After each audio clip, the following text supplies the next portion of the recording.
ہے کہ ان کو ٹی وی چینلز پہ واپس لایا جائے. اور چوتھا اور آخری مطالبہ ہمارا پاکستان میڈیا ڈیولپمنٹ اتھارٹی کے حوالے سے ہے کہ تمام سٹیک ہولڈر اسے میڈیائی مارشل لا قرار دے چکے ہیں. اگر صرف ایک ورکر، ابھی تو یہ بتا رہے ہیں نا، کل بھی ہمیں بریفنگ دی گئی کہ دیکھیں جی اس میں تو کوئی سزا نہیں ہے، فواد چوہدری صاحب کل کہہ رہے تھے، لیکن ورکر کو جرمانہ 5 کروڑ ہوگا اور مالک کو 25 کروڑ ہوگا، تو یہ خوف ہی کافی ہے. کسی کو یہ جرمانہ کسی ایک کو ہو گیا تو بعد میں تو اخبارات اور ٹی وی پہ صرف آپ سبزی کے ریٹ بتائیں گے، ڈرتے ہوئے کوئی اور خبر نہیں دے سکیں گے. ٹھیک ہے، تو ابھی تو انہوں نے تاریخ بتائی ہے، یہ قانون ہے. جب اس کی تشریح میں جائیں گے تو ہمارا یہ ماننا ہے کہ سازش کے تحت انہوں نے اس کو میڈیا ڈیولپمنٹ کہا ہے.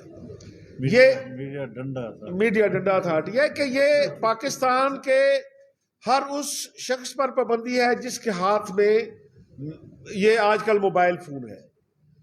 جو پاکستان کا اسٹوڈنٹ، جو وکیل، جو تاجر، جو عالم دین انٹرنیٹ یوز کرتا ہے وہ اس کے خلاف شکنجہ کش رہے ہیں، کیونکہ یہ تمام جرنلسٹ گواہ ہیں کہ اخبارات اور ٹی وی چینل میں 10% سے زیادہ آپ سچ نہیں بول سکتے. میں مولانا آپ کو بالکل حقائق کی بات بتا رہا ہوں. 90% بھرتی ہے کہ 12 صفحات کالے کرنے ہیں اور 12 گھنٹے کی نشریات چلانی ہے. اس میں سچ 10% میں نہیں ہوتا. پاکستان کے لوگ ہمیں گالی دیتے ہیں کہ یہ جرنلسٹ کیا کر رہے ہیں. تو سوشل میڈیا پھر بھی یہ تھا کہ لوگوں کو خبر کے لیے ایک سپیس دی گئی تھی، اب وہ بھی واپس لینے کی کوشش کی جا رہی ہے. اس کے لیے RIUJ نے صدر پاکستان جب جوائنٹ سیشن سے خطاب کریں گے تو ہم نے اعلان کیا ہم 1 دن پہلے یہاں جمع ہوں گے. یہاں سے ہم آزادی صحافت ریلی لے کر پارلیمنٹ ہاؤس تک جائیں گے. وہاں رات بھر دھرنا ہوگا. ہمارے جو ہم نے مسنگ اینگر پرسن کہتے ہیں، وہ فٹ پاتھ پہ اپنے شو کریں گے. اور صدر پاکستان کے خطاب کے بعد ہمیں کوئی ضرورت نہیں ہے حکومت کی کسی لولی پاپ کی، حکومت کی کسی تسلی کی. ہم از خود اس کے بعد اٹھیں گے اور PFJ اپنا پروگرام اناؤنس کرے گی کہ PFJ نے اپنا ایک چاک آؤٹ پروگرام کر رہی ہے اور ہم واپس آ جائیں گے. میری مولانا آپ سے التماس ہوگی کہ یہ پاکستان کی میڈیا کی آزادی کی تحریک بھی ہے، عدلیہ کی آزادی کی تحریک بھی ہے، شہری آزادیوں کی تحریک بھی ہے اور ہمارے روزگار کی تحریک بھی ہے. ہمیشہ کی طرح آپ سے ہمیں توقع ہے کہ آپ اس پوری موومنٹ میں ہمارا ساتھ دیں گے، ہمارا حوصلہ بڑھائیں گے. بہت شکریہ. ادھر دے دے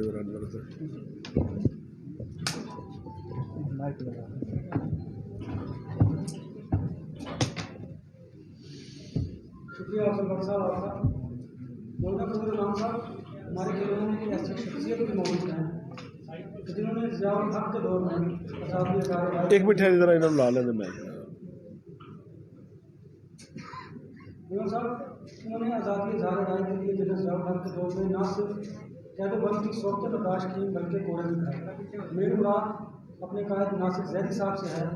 اور ناصر زیدی صاحب آپ کو بتائیں گے کہ موجودہ دور میں کس طرح صحافت کو پابند سیاست کیا جا رہا ہے اور کس طرح سے زنجیریں بنائی جا رہی ہے. میں درخواست کروں گا ناصر زیدی صاحب سے کہ وہ اپنے خیالات کا اظہار کریں. ناصر زیدی صاحب. قابل احترام مولانا فضل الرحمان صاحب، افضل بٹ صاحب، شکیل انجم صاحب، انور رضا صاحب، عامر سجاد، فضل صاحب اور صحافی دوستوں، مولانا صاحب کے ساتھ آج کا نہیں برسوں کا ساتھ. ہم جب 1978 میں کوڑے کھا کے جیلیں برداشت کر کے رہا ہو کے جب ملتان گئے تو ہمیں جس عظیم شخصیت نے پہلی دفعہ ریسیپشن دیا وہ مولانا مفتی محمود صاحب. اور مجھے آج بھی یہ کہنے میں فخر محسوس ہوتا ہے کہ انہوں نے جب میں اسٹیج پہ آیا تو مولانا مفتی محمود صاحب نے، حالانکہ وہ بیمار تھے اس زمانے میں، وہ ہمارے فنکشن میں آئے اور میرا ماتھا چھوا۔ وہ لمس آج بھی مجھے جو ہے وہ میں محسوس کرتا ہوں کہ ایک ایسی عظیم شخصیت سے جس نے پاکستان کی تاریخ میں تمام ملٹری ڈکٹیٹرز کے خلاف وہ بہادرانہ جدوجہد کی، پاکستان کے عوام کی رہنمائی کی، پریس کی آزادی، جمہوری حقوق، قانون کی حکمرانی اور ان قوتوں کے خلاف بھی آواز بلند کی جنہوں نے جمہوری رویوں اور جمہوری قوتوں کا ساتھ دینے پہ ان کے خلاف ایک طوفان بدتمیزی جو ہے اس زمانے میں پیدا کیا۔ مولانا آپ کو یاد ہوگا کہ 313 علماء نے کفر کا فتویٰ دیا تھا پیپلز پارٹی اور بھٹو کی قیادت کے خلاف کہ ان کو ووٹ دینا جو ہے وہ واحد جمعیت علماء اسلام تھی، مولانا مفتی محمود تھے جنہوں نے واضح اسٹینڈ لیا تھا کہ کسی کو مسلمان کو کفر کا فتویٰ دینا جو ہے وہ درست اقدام نہیں۔ تو یہ وہ تاریخی حقیقت ہے جو جمعیت علماء اسلام کی جمہوریت کے ساتھ کمٹمنٹ اور جمہوری اور آئینی حکومت کے قیام کے لیے جو ہے ساری زندگی ان لوگوں نے جدوجہد کی، جیلیں برداشت کی، لیکن اصولوں کے اوپر کمپرومائز نہیں۔ مجھے وہ دور بھی یاد ہے جب MRD بنی 1981 میں، کتنا پریشر تھا۔ مولانا کی وفات ہو چکی تھی اور مولانا ای کا جو ہوم ورک تھا MRD کے لیے کہ وہ تمام سیاسی قوتیں جو ایک دوسرے کو برداشت کرنے کے لیے تیار نہیں تھی، ان قوتوں کو ایک میز پہ جمع کیا اور MRD کی بنیاد رکھی۔ لیکن ان کی موت کے بعد جو ہے جس روشنی کو مولانا فضل الرحمان نے جو ہے بے شمار پریشرز کے باوجود، اس زمانے میں بہت پریشر تھا، سردار عبدالقیوم صاحب چھوڑ گئے تھے MRD اس پریشر کی وجہ سے، لیکن مولانا فضل الرحمان کی وہ بات مجھے ایک پریس کانفرنس میں، وہ پریس کانفرنس آج تک یاد ہے جب مولانا نے کہا تھا کہ سوال ہی پیدا نہیں ہوتا کہ MRD کی رہنمائی سے میں دستبردار ہو جاؤں، میں جمہوریت اور قانون کی حکمرانی کے لیے جدوجہد کروں۔ مولانا صاحب، آج پاکستان کا میڈیا جو ہے تاریخ کے بدترین دور سے گزر رہا ہے۔ بے شمار ہمارے ساتھی 10,000 سے زیادہ لوگ جو ہیں وہ بے روزگار ہو چکے ہیں۔ سینسرشپ کی تلوار جو ہے وہ ہمارے اوپر لٹکا دی گئی، ہم پر پابندیاں جو ہے وہ انسٹیٹیوشنلائز کی جا رہی ہیں۔ پاکستان میڈیا ڈیولپمنٹ اتھارٹی جو ہے وہ اس لیے بن رہی ہے کہ ملک میں میڈیا کو کنٹرول کیا جائے۔ یہ تاریخ ہے، آپ کو تو تاریخ کا پتہ ہے کہ پاکستان میں میڈیا جو ہے وہ ہمیشہ